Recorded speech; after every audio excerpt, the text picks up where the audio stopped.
Happy Ugadi బంగారం. మనం ఎప్పుడు చెప్పుకునేది కానీ వాళ్ళకి చెప్పు. ఎవరికి చెప్పాలి? పిచ్చా నీకు? ముందు వాళ్ళకి చెప్పు. ఇక్కడ ఎవరు లేరే, నువ్వు నేను ఉన్నా. నన్ను హర్ట్ చేయొద్దు చెప్తున్నాను, ముందు వాళ్ళకి చెప్పు.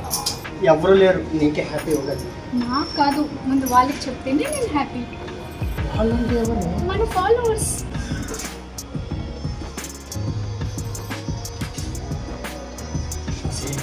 ఫాలోవర్సా? సరే అండి, అందరు నన్ను క్షమించాలి. నేను ఏదో ఉగాది విష్ చేసి పోయి మర్చిపోయాను మీ అందరికీ ఉగాది శుభాకాంక్షలు అండి. అందరికీ ఉగాది పండుగ శుభాకాంక్షలు. న్యూ ఇయర్ అంటే అందరికీ తెలిసిందే, కొత్త సంవత్సరం అనుకుంటారు. కానీ మన తెలుగు వాళ్ళకి తెలిసి ఉగాది పండుగ నుంచి కొత్త సంవత్సరం. ఈ కొత్త సంవత్సరం మీ అందరికీ మంచి జరగాలని కోరుకుంటూ అందులో మేము కూడా ఉండాలి మనస్ఫూర్తిగా కోరుకుంటామండి. ముఖ్యంగా మీ హెల్త్లో అయితే జాగ్రత్త అండి. మేము చేసే ప్రతి ఒక్క వీడియో మిమ్మల్ని ఎంటర్టైన్మెంట్ చేయాలనే ఆలోచనతోనే మేము చేస్తున్నాము.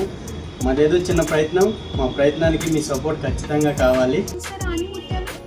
ఫాలోవర్స్ని మర్చిపోయాడు, కానీ నేనున్నట్టు మీ తరఫున గుర్తు చేయడానికి ఇలా చెప్పు పెట్టి గుర్తు చేస్తానన్నమాట. క్షమించండి మై డియర్ ఫాలోవర్స్, క్షమించండి. ఏదో ఉగాది కదా, తనకి విష్ చేద్దామనే ఆలోచనతో విష్ చేశా. అండ్ మీరందరూ మాకు చాలా ముఖ్యం. I love you all. అలాగే పండుగ హడావుల్లో పడి మర్చిపోకండి, రీల్ కపుల్ ఎంటర్టైన్మెంట్ ని సబ్స్క్రైబ్ చేసుకోండి. మన ఛానల్ ఏంటి? రీల్ కపుల్ ఎంటర్టైన్మెంట్ అండి. ఈ ఛానల్ మీరు సబ్స్క్రైబ్ చేసుకుంటే మాకు సంబంధించిన ప్రతి ఒక్క వీడియో మీకు ఖచ్చితంగా కనిపిస్తుంది. మర్చిపోకండి. నచ్చితే ఒక లైక్, షేర్, సబ్స్క్రైబ్ ఏదో ఒకటి వేసేయండి. నచ్చిన చెప్పిన పోయి ఒకసారి ఛానల్ అయితే చూడండి. ఫస్ట్ అయితే ఛానల్ చూడండి. మళ్ళీ ఇంకొకసారి అందరికీ ఉగాది పండుగ శుభాకాంక్షలు. Thank you all.